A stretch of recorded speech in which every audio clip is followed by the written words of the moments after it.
Le FMI veut-il vraiment sauver le Sénégal ou le contrôler ? Imaginez un médecin qui débarque chez vous à chaque crise de santé, mais dont les remèdes, systématiquement, vous laissent plus faible qu'avant. Et qui, à chaque fois que vous essayez de guérir par vos propres moyens, revient frapper à votre porte en disant « Vous avez besoin de moi, sans moi, vous allez mourir ». Ce médecin, c'est le Fonds monétaire international. Et aujourd'hui, on parle du Sénégal. Parce que depuis quelques mois, le FMI mène ce que certains économistes n'hésitent pas à appeler une campagne de pression organisée contre Dakar. Il y a la dégradation de la note souveraine. Il y a les appels répétés à la restructuration de la dette. Il y a les fuites dans la presse internationale. Et il y a surtout ce message subliminal répété en boucle. Le Sénégal ne peut pas s'en sortir seul. Mais est-ce vraiment la réalité des chiffres ? Ou est-ce la réalité que le FMI construit pour maintenir le Sénégal dans sa sphère d'influence ? Asseyez-vous, parce qu'on va décortiquer ça ensemble. Chiffre par chiffre. Commençons par les faits. Parce que dans ce débat, les faits ont été noyés sous les émotions. Le rapport Mazars, commandité par le gouvernement sénégalais lui-même et rendu en juin 2025, a fixé le ratio dette sur PIB à 132% fin décembre 2024. Chiffre énorme. Chiffre qui a fait trembler les marchés. Mais voilà ce que personne ne dit clairement. Ce 132% inclut la dette du secteur parapublic. La dette de l'État central, elle, est estimée à 119% du PIB, soit environ 23 666 milliards de francs CFA. Et sur ces 119%, il y a une part contractée par l'administration Faye, qui a pris le pouvoir en avril 2024. Il y a notamment un eurobond de 750 millions de dollars levé par le nouveau gouvernement lui-même. L'héritage réel de Macky Sall ? Autour de 111% du PIB au 31 décembre 2023. Alors oui, c'est élevé. Personne ne dit le contraire. Mais voici la question que vous devez vous poser. Est-ce que élevé veut dire en défaut de paiement ? La réponse est non. Catégoriquement non. En 2025, le Sénégal a réussi à mobiliser 5 700 milliards de francs CF pour honorer ses obligations. Et le ministre des Finances, Cheikh Diba, l'a dit devant l'Assemblée nationale. Nous l'avons fait sereinement, malgré le contexte difficile, sans l'accompagnement des partenaires classiques. Ce n'est pas un pays en faillite qui parle. C'est un pays sous pression, certes, mais debout. Alors pourquoi le FMI insiste-t-il autant sur la restructuration ? Voici comment fonctionne la mécanique d'influence du FMI.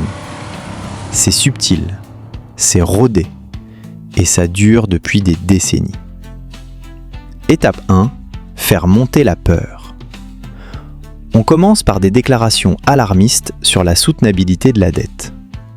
Le FMI dit que le Sénégal n'a pas les moyens de faire face à son fardeau. Ces déclarations alimentent les agences de notation. Résultat, Moody's dégrade la note sénégalaise de BA3 à B1 en octobre 2024.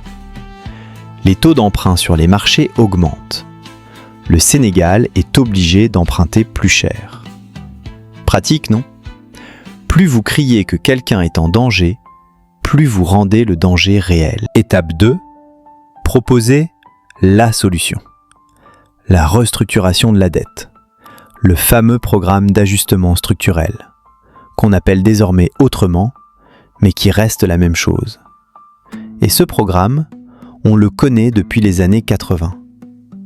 Il comprend une politique fiscale restrictive, réduction des déficits, coupe budgétaire massive, suppression des subventions, hausse des impôts. Des privatisations des entreprises publiques et parapublique. Une libéralisation totale du commerce extérieur et du secteur financier. En théorie, ça semble raisonnable. En pratique, au Sénégal, ça serait catastrophique. Pourquoi ? Parce que le Sénégal est membre de l'UEMOA. Il n'a pas de politique monétaire indépendante. Il ne peut pas dévaluer sa monnaie pour amortir les chocs. Il ne peut pas injecter des liquidités d'urgence. Donc quand le FMI dit austérité, sans le levier monétaire, c'est la population qui absorbe tout le choc, toute la douleur, sans amortisseur. Étape 3, créer la dépendance. Parce qu'une fois que vous signez un programme avec le FMI, vous entrez dans une logique dont il est très difficile de sortir. Les objectifs ne sont jamais tout à fait atteints. Alors on ajoute plus d'austérité. Les recettes baissent à cause de la contraction économique. Alors on impose plus de restrictions. Et vous voilà pris dans ce que les économistes appellent un cercle vicieux. L'austérité génère la récession réduit les recettes, et la réduction des recettes justifie plus d'austérité. Ce scénario, le Sénégal l'a déjà connu. L'Afrique entière l'a vécu dans les années 80 et 90. Les résultats sont dans les livres d'histoire. Destruction des services publics, montée des inégalités, explosion de l'informel, exode des cerveaux. Alors la vraie question n'est pas « le Sénégal peut-il payer sa dette ?» La vraie question c'est « pourquoi le FMI veut-il si fort que le Sénégal signe son programme ?» Voici ce que les chiffres officiels, ceux du rapport économique et financier de la Direction de la Prévision du ministère de l'Économie du Sénégal, nous disent. Et ces chiffres, personne ne les met en face des discours du FMI. Chiffre numéro 1. La croissance. En 2024, le Sénégal a enregistré une croissance de 6,7% du PIB, bien au-dessus de la moyenne africaine. Pour 2025, les projections officielles tablent sur 8,8% de croissance, tirée par le secteur secondaire à plus 21,5% grâce à la production pleine et effective du pétrole et du gaz. Un pays en faillite ne projette pas 8,8% de croissance.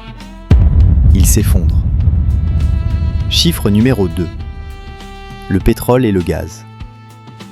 Depuis juin 2024, le Sénégal produit du pétrole.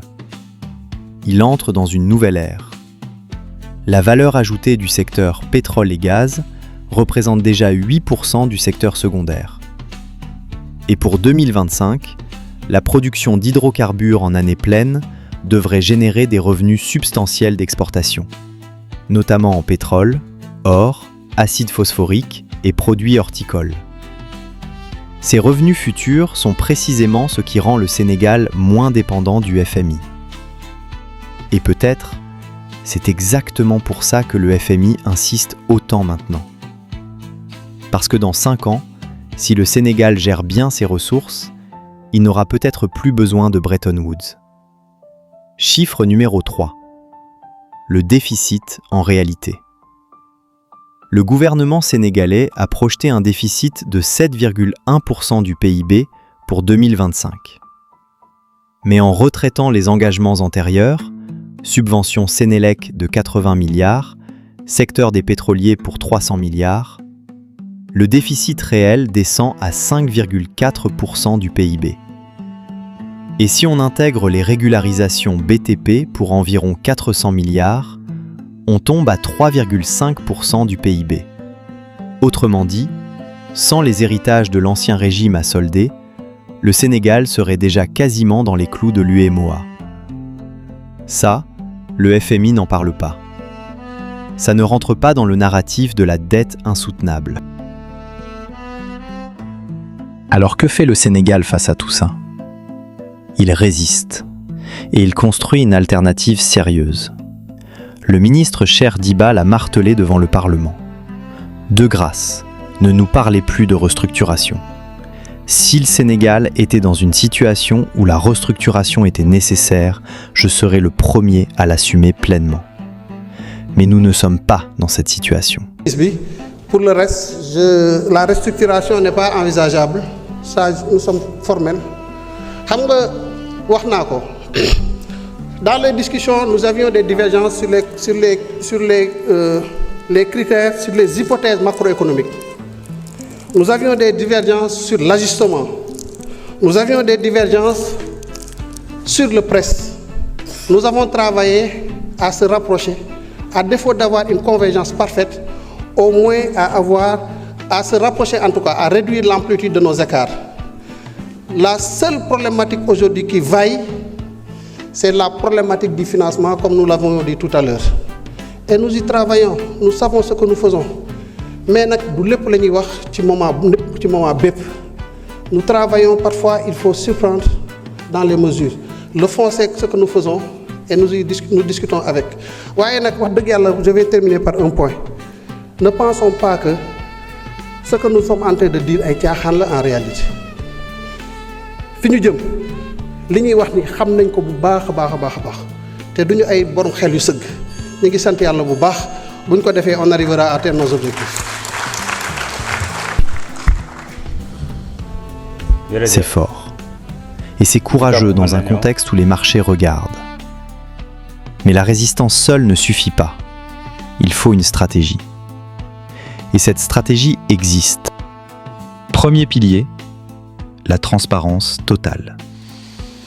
Terminer l'inventaire de la dette, publier les rapports, établir un plan de gestion conforme aux recommandations de la Cour des comptes. C'est ce que le gouvernement a commencé à faire avec l'audit Mazars. C'est clair, limpide et structuré. Et je m'en vais tout de suite vous dire que cet exercice de transparence ne saurait s'arrêter comme ça. C'est la raison pour laquelle nous allons donner la parole au ministre de l'économie, du plan et de la coopération. Monsieur Abdourahmane Sarr, vous avez la parole. Comme mon collègue ministre des Finances et du Budget vient de le dire, le Sénégal s'est engagé dans une ère nouvelle de transparence et de vérité, car rien de durable ne peut se construire dans le mensonge. Nous étions ici, il y a quelques mois, pour faire l'économie du rapport de l'Inspection générale des finances que le ministre des Finances et du Budget avait commandité par la volonté du chef de l'État et du Premier ministre de redresser le pays à partir de la vérité. L'audit de la Cour des comptes a confirmé ce qui avait été dit avec une ampleur plus grande sur les déficits et donc sur la dette qui a été accumulée ces dernières années. Cette dette était à 99,7% du PIB à fin 2023. Beaucoup de dépenses ont été engagées en dehors des circuits budgétaires normaux et sans autorisation parlementaire.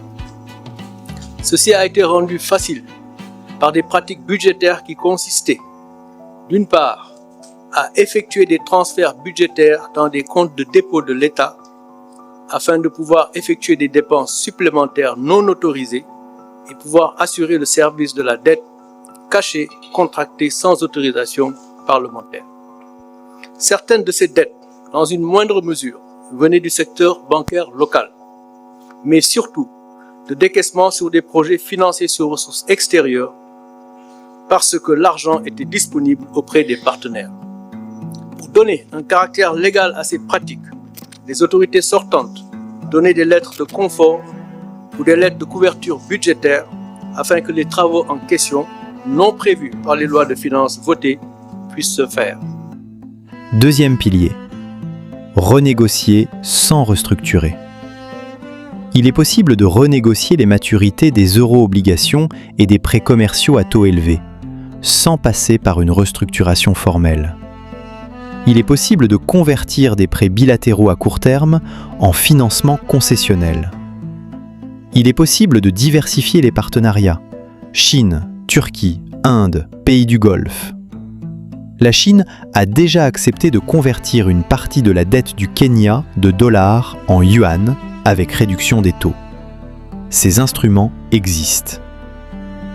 Troisième pilier, les revenus pétroliers.